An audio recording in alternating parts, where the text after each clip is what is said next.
জানটা যদি বাইচা না থাকে তার উন্নতি দিয়ে কি হবে? গত 16 বছর আমাদের জান এবং জবানের ন্যূনতম নিশ্চয়তা ছিল না। যেই সন্তানটা দুনিয়ায় আসবে এই খবর জেনে বাবা গুম হয়ে গেছে, সেই সন্তানের বয়স এখন 14 বছর 15 বছর। এই সরকার রাষ্ট্রীয় মদতে গত 1 বছরে একটা গুমও করে নাই। এটা স্বরাষ্ট্র মন্ত্রণালয় ও জনপ্রশাসন মন্ত্রণালয়ের অগ্রগতি সম্বন্ধে বলা হয়েছে। তো আসলে এইটা না করে এই যে 64 জনের ডিসি যারা রিটার্নিং কর্মকর্তা ছিল দিনের ভোট রাতে করলো, এক্স্যাক্টলি তাদের কি ব্যবস্থা নেওয়া হলো? মানে শরীয়তপুর থেকে চালকাঠি থেকে খুলনা এই ট্রান্সফার, নাকি মাঠ প্রশাসন থেকে কেন্দ্রীয় প্রশাসনে নিয়ে আসা হয়েছে এটা, নাকি তাদেরকে চাকরিচ্যুত করা হয়েছে, অথবা তাদের ব্যাপারে আরো ব্যবস্থা নেওয়ার সুপারিশ করা হয়েছে কিনা? এক্স্যাক্টলি ওই ডেটা সহ দরকার আমার মনে হয়। যেখানে অনেকগুলো এরকম ডেটা আছে খুবই কনক্রিট, কিন্তু এটা একদম ডিটেইল তথ্যটা দরকার।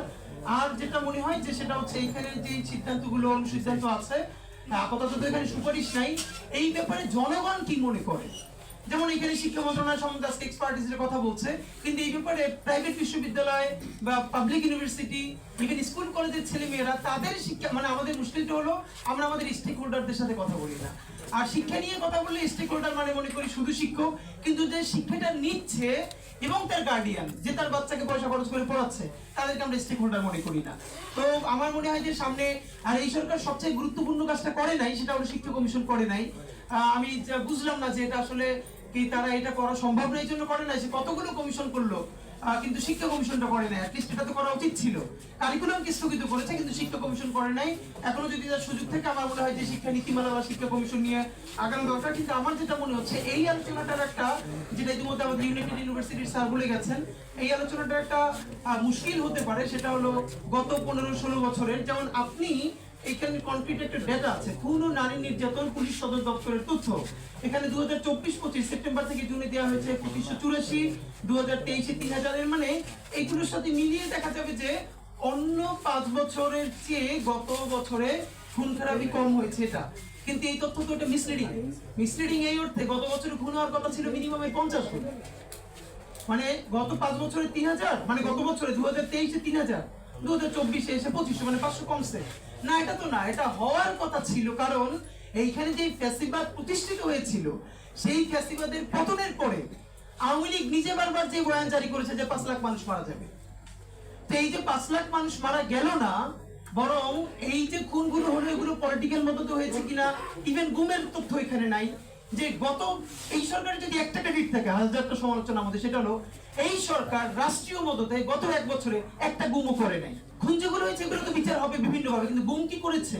তো আমাদের যে কাজটা সেটা হলো আমরা এই আলোচনাগুলোর মধ্যে একটা খুবই জরুরি ব্যাপার, সেটা হলো এই সরকারকে আমরা এমন ভাবেও ভালোবাসতে চাই না সে যেন আরো নির্বাচন বিলম্বিত করে আরো 2-4 বছর থেকে যেতে পারে, এটাও তার কাজ না। আবার এমন ভাবেও যদি আমরা ফ্রেমিং করবার একটা প্রক্রিয়া তৈরি করি, তাহলে দেখা যাবে সবাই পিছনের সাথে, দেখেন হাসিনার 16 বছরের সাথে কোনো কিছুর কোনো তুলনা চলবে না। এই যে মানুষ অর্থনীতির উন্নয়ন চায়, শিক্ষার উন্নয়ন চায়, সবকিছুর উন্নয়ন চায়, কেন? তার জীবনের উন্নয়ন চায়। এখন জানটা যদি বাইচা না থাকে তার উন্নতি দিয়ে কি হবে? মানে মানুষ শিক্ষা ব্যবস্থা কেন ভালো চায়? তার বাচ্চাটা স্কুলে দিবে, তার বাচ্চাটা বেঁচে না থাকলে, সে নিজে বেঁচে না থাকলে। তা আমাদের গত 16 বছর আমাদের জান এবং জবানের ন্যূনতম নিশ্চয়তা ছিল না। মানে এর থেকে কম জাহান্নাম হতে পারে যে একটা মানুষ, তাকে গ্রেফতার করা হয়েছে, এরপরে আয়না করে নেয়ার পরে সে কোনোভাবে যখন স্বীকৃতি দিচ্ছে না তাকে জঙ্গি মামলার সাথে অ্যাটাচ করবার জন্য, তারপরে সে আয়না করে তার সামনের সেলে তার স্ত্রীকে এনে ধর্ষণ করা হয়েছে। এরপর তার কাছ থেকে আপনি চক্ষু বন্ধ করে ভাবেন, আপনি এই সময়টা আপনার মায়ের সাথে, আপনার বোনের সাথে, আপনার স্ত্রীর সাথে ঘটছে, যে আপনার সামনে বসে জবানবন্দি নেওয়ার জন্য তাকে ধর্ষণ করা হচ্ছে।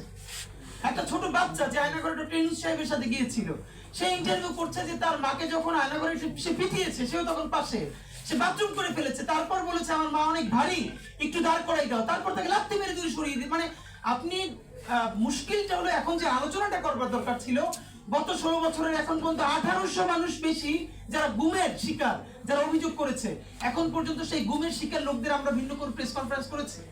আমরা প্রত্যেকটা গুমের শিকার পরিবারের গল্প জেনেছি। আপনারা জানেন যে যেই সন্তানটা যেই সন্তানটা দুনিয়ায় আসবে এই খবর জেনে বাবা গুম হয়ে গেছে, সেই সন্তানের বয়স এখন 14 বছর 15 বছর, এখনো সে বাবার অপেক্ষা করে। ইলিয়াস আলী ভাই যিনি গুম হয়ে গেছেন বিএনপির, আপনারা জানেন যে ওনার ছেলে ঢাকায় ল প্র্যাকটিস করতো, তারপরে বাইরে চলে গেছে এখন।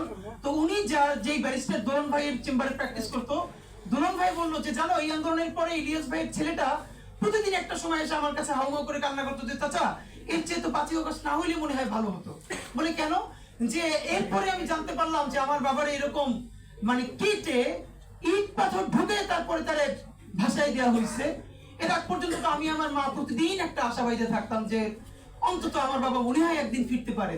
তো এই 5ই আগস্ট হয়ে যাওয়ার পর তখন আমি জানি আমার বাবার সাথে এটা হয়েছে বলে চিৎকার করে কান্নাকাটি করতো। আমাদের মুশকিল হলো আমরা আমাদের জাতির মননে মনস্তত্ত্বে কালচারে এই গুম কি প্রত্যেকটা জীবন একটা জীবন তো না। আরেকজন ভিকটিম বললেন ভাই যিনি গুম হয়েছে তার সাথে হলেও হতো। এই পুরো আইন শৃঙ্খলা বাহিনীগুলো তার বাবা মা ভাই বোন তার আত্মীয় স্বজনের সাথে মুহুর্মুহু মিথ্যা বলে বছরের পর বছর ঘুরতো।